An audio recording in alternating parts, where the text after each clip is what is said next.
ചരിത്രത്തിൽ ആദ്യമായി പഞ്ചാരിമേളം അവതരിപ്പിക്കപ്പെട്ട പെരുവനത്ത് പൂരം പെയ്തിറങ്ങി. 11 ദേവീദേവന്മാർ അണിനിരന്ന പെരുവനം വിളക്ക് ആചാരപ്പെരുമയിൽ നടന്നു.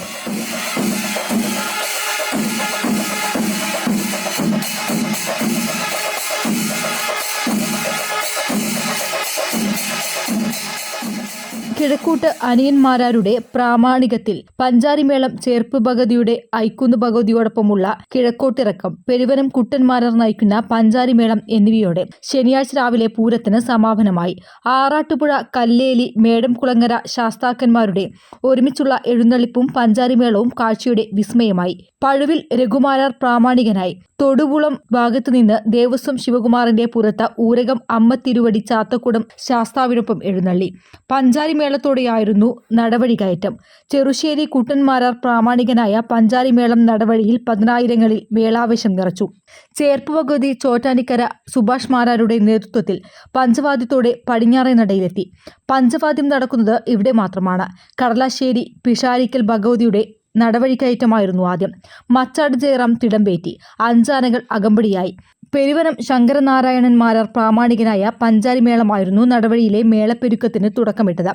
ആറാട്ടുപുഴ ശാസ്താവ് പാമ്പാടി രാജന്റെ പുറത്ത് പെരുവനം ക്ഷേത്രത്തിന്റെ തെക്കേ നടയിൽ നിന്നപ്പോൾ പാണ്ടിമേളത്തിന് തുടക്കമായി. പെരുവനം കുട്ടന്മാരാർ പ്രാമാണികനായി. എഴുന്നള്ളിപ്പ് നടവഴിയിറങ്ങിയപ്പോൾ അഭിമുഖമായി തൊട്ടിപ്പാൾ ഭഗവതിയോടൊപ്പം ചാത്തുകുടം ശാസ്താവിന്റെ എഴുന്നള്ളിപ്പ്. പഞ്ചാരിമേളത്തോടെ നടവഴി കയറ്റം തുടങ്ങി. പതിനായിരങ്ങളാണ് ദേവസംഗമം കാണാനും മേളം ആസ്വദിക്കാനുമായി പെരുവനത്തെത്തിയത്. മേളത്തിന് പേരുകേട്ട തറയ്ക്കൽ പൂരം നാളെയാണ്. പിടിക്കപ്പറമ്പ് ആനയോട്ടവും നാളെയാണ്. മാർച്ച് 30-നാണ് പ്രശസ്തമായ Arattupuzha Pooram. News desk media vision. എൻ്റെ ഫസ്റ്റ് ഡെലിവറി ഇവിടെ തന്നെയായിരുന്നു, നിസാർ ഹോസ്പിറ്റലിൽ തന്നെയായിരുന്നു. അതൊരു 6 വർഷം മുന്നേ. അപ്പോൾ അത് സാധാരണ ഒരു നോർമൽ ഡെലിവറി ആയിരുന്നു. പക്ഷെ അതിന് സാധാരണ പെയിൻ അത്ര സഹിക്കണ ആളല്ല. അപ്പോൾ അത് കാരണം ഭയങ്കര ബുദ്ധിമുട്ടായിരുന്നു എനിക്ക് ഫസ്റ്റ് ഡെലിവറി.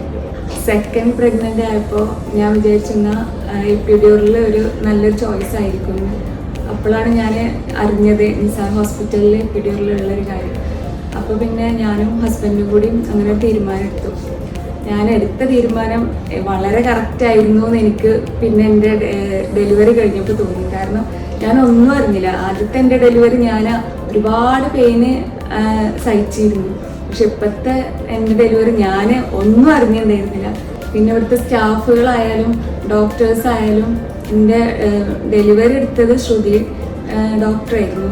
ശ്രുതി ഡോക്ടർ ഒരുപാട് നന്നായിട്ട് കോപ്പറേറ്റ് ചെയ്തിരുന്നു എന്നോട്. എന്നെ പോലെ തീരെ പെയിന് സഹിക്കാൻ പറ്റാത്ത ആൾക്കാരാണെന്നുണ്ടെങ്കിൽ എപ്പിഡ്യൂറലാണ് അവർക്ക് ഏറ്റവും നല്ല ചോയ്സ്.